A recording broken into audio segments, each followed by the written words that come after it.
Bible की स्त्रियों के रत्नों की कहानियाँ। एक स्त्री थी जिसकी गोद वर्षों तक खाली रही। तब उसके पति, अनेक जातियों के पिता कहलाने वाले इब्राहिम ने परमेश्वर की प्रतिज्ञा सुनाई तो शरीर ने असंभव कहा, पर विश्वास जाग उठा। हंसी जो कभी संदेह थी वही प्रतिज्ञा बन गई और वो स्त्री कहलाई सारा। एक स्त्री थी जो परमेश्वर के चुने हुए अगुओं के साथ चल रही थी, मूसा की बहन, हारून की सहोदर। जब मूसा के हाथों समुद्र चीर दिया गया और शत्रु पीछे पड़ गए, तब उसने युद्ध नहीं वरन आराधना उठाई, डफ और गीत के साथ। विजय के बाद जो पहली स्तुति गूंजी वह उसी की थी और वो औरत थी मिरियम। एक दूसरी स्त्री थी जो तलवार नहीं पर विवेक और परमेश्वर के वचन से नेतृत्व करती थी। जब इस्राएल भय में था, उसने सेनापति बाराक को पुकारा और कहा, यदि तू जाएगा तो मैं भी चलूंगी। जिस समय अगुवे पीछे हटे, परमेश्वर ने न्याय के लिए एक स्त्री को उठाया जिसका नाम था दबोरा। एक स्त्री थी जिसके पास पति था, 2 बेटे थे और उसके बावजूद भी सब कुछ छीन लिया गया।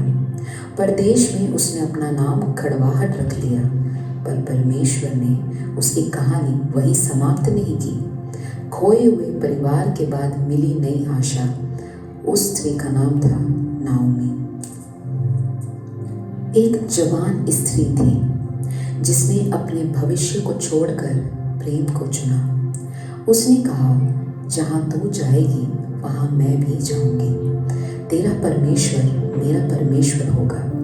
स्वार्थ नहीं, वफादारी उसकी पहचान थी। वो थी नाओमी की बहू रूत।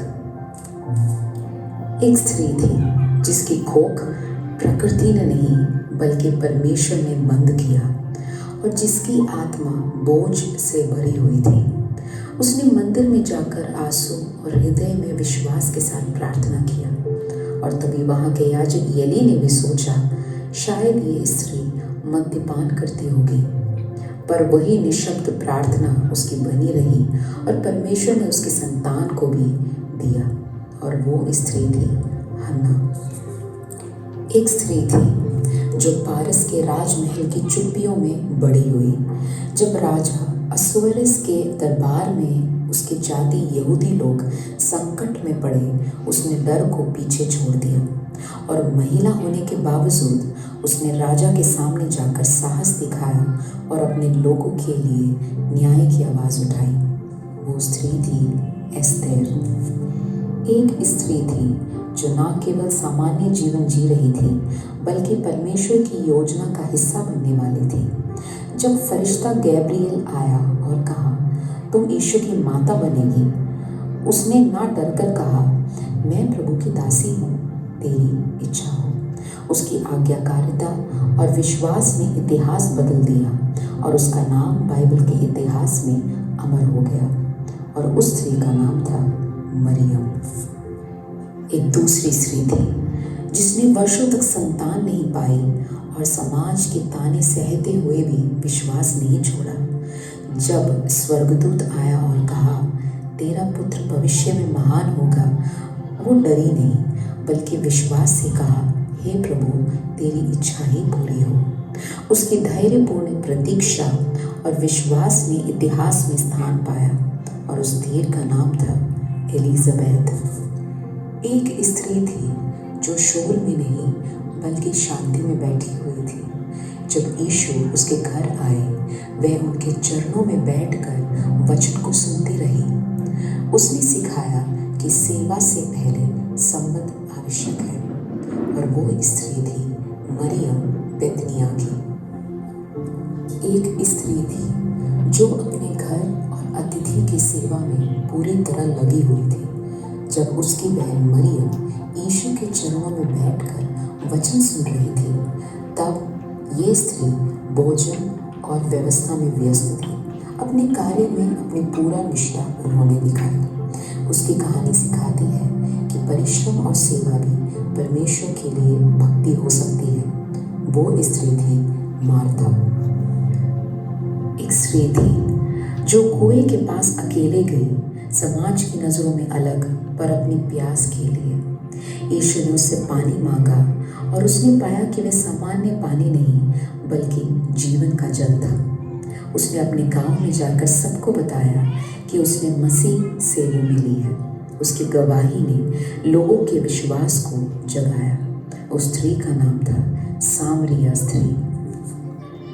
एक स्त्री थी जो पाप और पीड़ा से घिरी हुई थी, पर उसने यीशु को ढूंढा। उसने अपने जीवन की सारी बाधाओं को पीछे छोड़कर पूरी भक्ति और प्रेम के साथ उनका अनुसरण किया।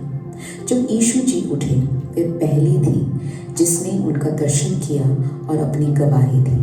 उसकी भक्ति के इतिहास में उसने स्थान पा लिया। उस स्त्री का नाम था मगदलीनी मरियम। जैसे हर स्त्री ने अपनी कहानी पूरी करी, याद रखिए कि हर स्त्री में परमेश्वर की योजना की शक्ति होती है। नीति वचन की पुस्तक 12वां अध्याय 4वां वाक्य इस प्रकार से कहता है, एक भली स्त्री का मन पति के लिए मूल्यवान रत्न से भी अधिक है। प्रेरित पौलुस ने टाइटस को लिखा, वृद्ध स्त्रियों को ये सिखाओ कि वे अच्छाई में प्रेरणा बने, युवा स्त्रियों को प्रेम, भक्ति और सेवा में मार्गदर्शन दें। हमने देखा सारा ने विश्वास दिखाया, मरियम ने आराधना, दबोरा ने नेतृत्व, रूत ने वफादारी, नाओमी ने पुनरुत्थान, हन्ना ने प्रार्थना, एस्तेर ने साहस, नासरत की मरियम ने आज्ञाकारिता, एलिसबेथ ने धैर्य, बेथनिया की मरियम ने आत्मिक प्राथमिकता, मार्था ने सेवा, सामरिया स्त्री ने गवाही और मगदली की मरियम ने भक्ति। और इन सभी स्त्रियों ने अपने अपने विशेष गुणों को परमेश्वर की सेवा के लिए समर्पित किया। आज हर महिला ये सीख सकती है कि तुम भी वही कर सकती हो जो इन स्त्रियों ने किया। खुदा से मांगो मिलेगा, उसका वादा है वो देगा।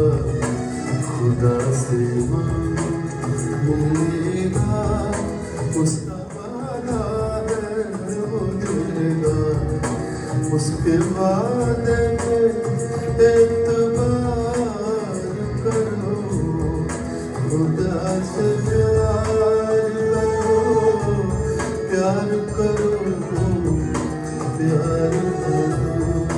खुदा से प्यार करो, प्यार करो, प्यार करो।